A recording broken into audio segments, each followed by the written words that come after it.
Épître de Paul à Philémon. Paul, prisonnier de Jésus-Christ, et le frère Timothée, à Philémon, notre bien-aimé et notre compagnon d'œuvre, à notre sœur Aphia, à Archippe, notre compagnon de combat, et à l'Église qui est dans ta maison.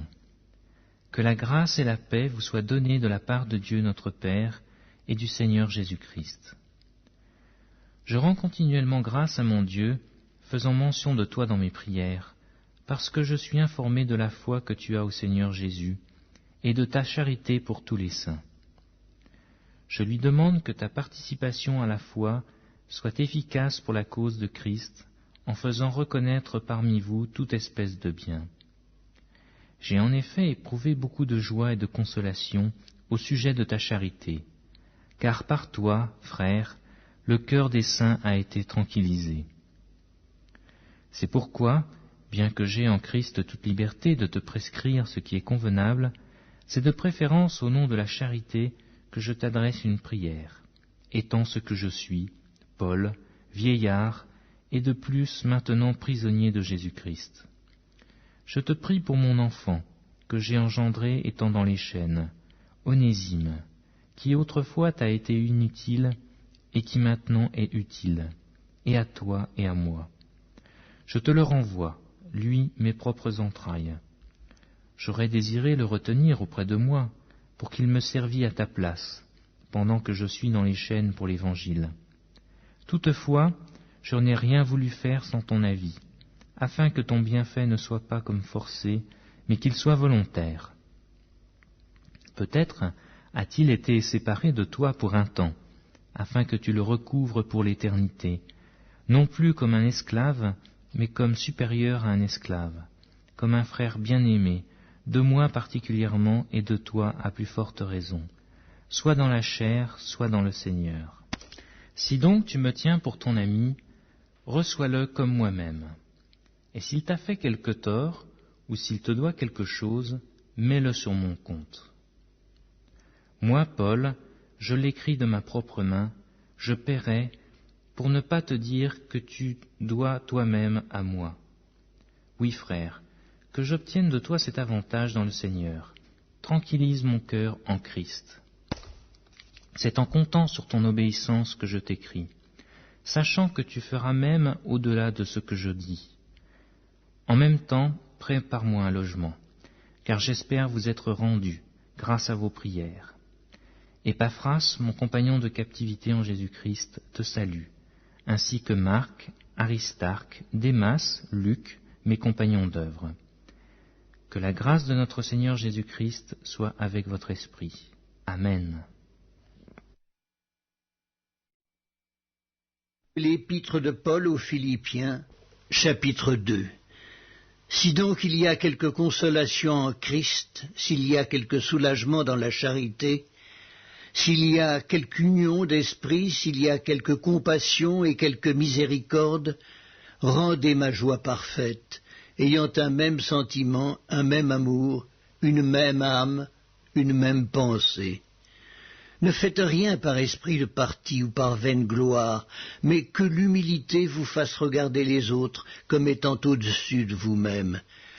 Que chacun de vous, au lieu de considérer ses propres intérêts, considère aussi ceux des autres.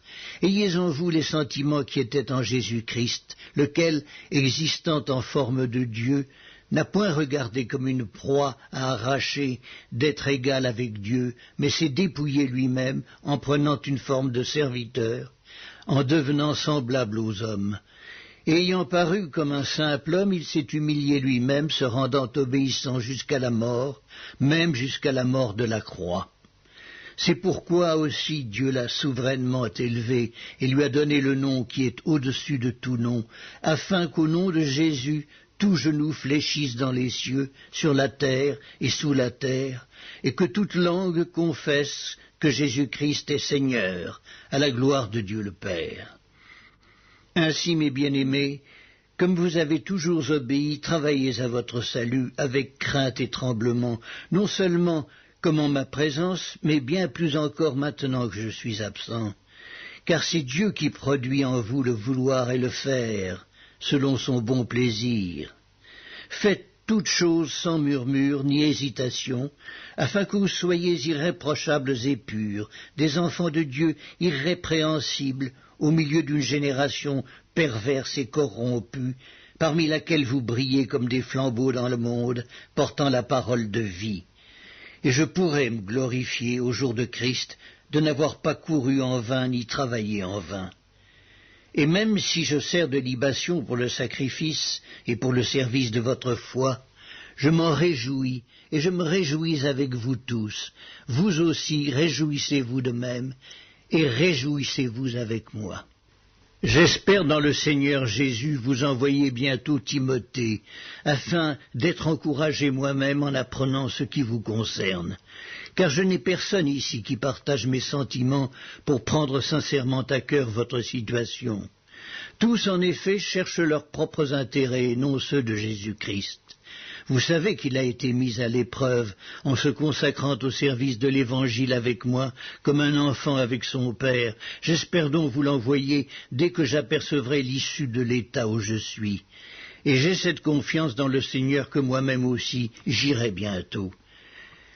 J'ai estimé nécessaire de vous envoyer mon frère Épaphrodite, mon compagnon d'œuvre et de combat, par qui vous m'avez fait parvenir de quoi pourvoir à mes besoins. Car il désirait vous voir tous, et il était fort en peine de ce que vous aviez appris sa maladie. Il a été malade, en effet, et tout près de la mort.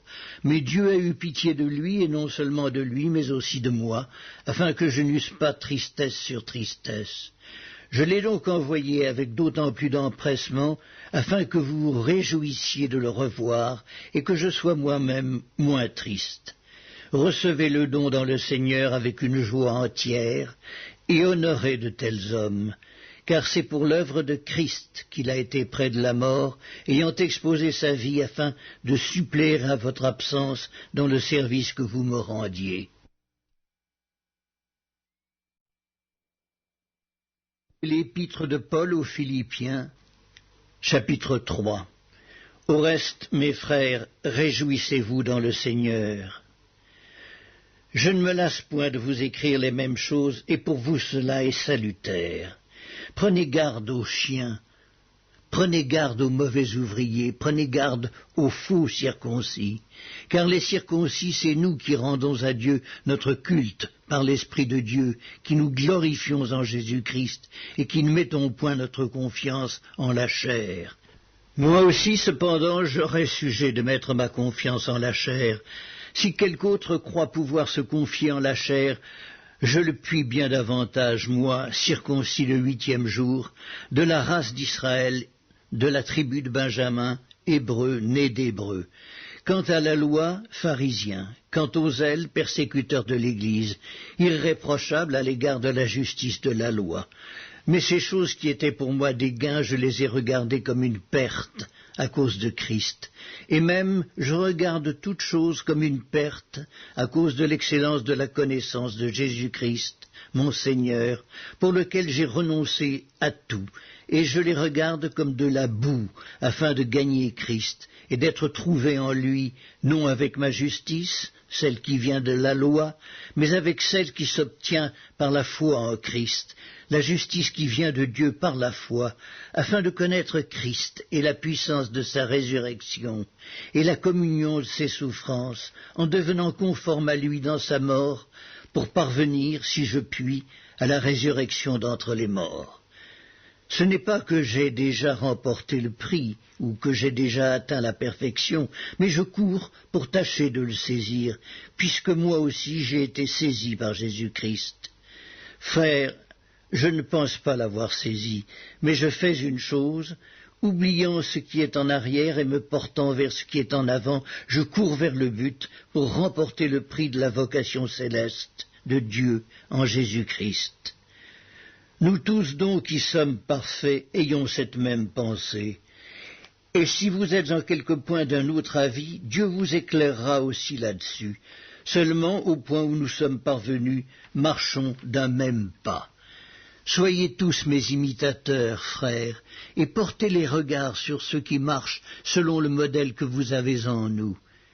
Car il en est plusieurs qui marchent en ennemis de la croix de Christ, Je vous en ai souvent parlé, et j'en parle maintenant encore en pleurant.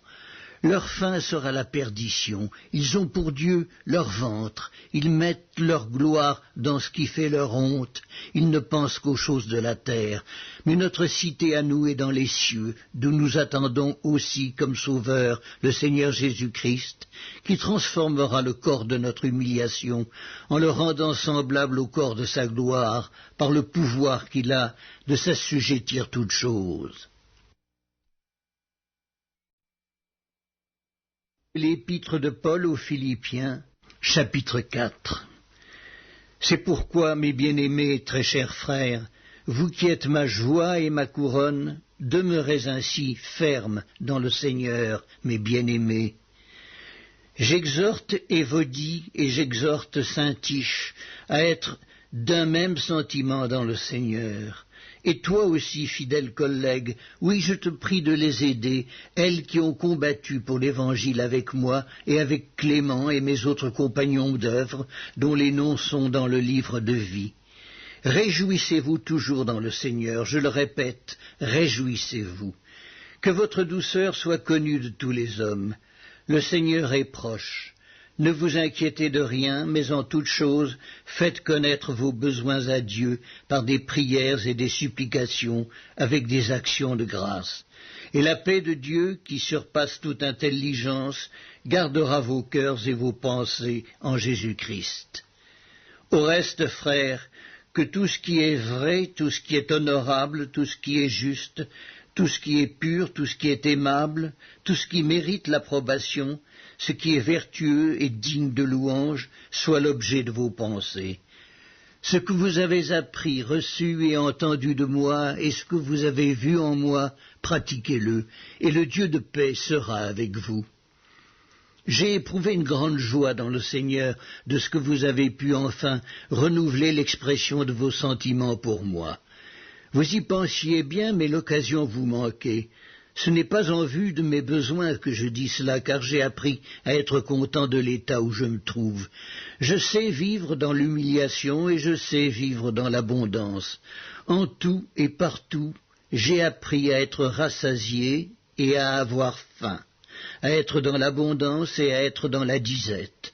Je puis tout par celui qui me fortifie. Cependant, vous avez bien fait de prendre part à ma détresse. Vous le savez vous-même, Philippiens, au commencement de la prédication de l'Évangile, lorsque je partis de la Macédoine, aucune église n'entra en compte avec moi pour ce qu'elle donnait et recevait. Vous fûtes les seuls à le faire, car vous m'envoyâtes déjà à Thessalonique et à 2 reprises de quoi pourvoir à mes besoins. Ce n'est pas que je recherche les dons, mais je recherche le fruit qui abonde pour votre compte.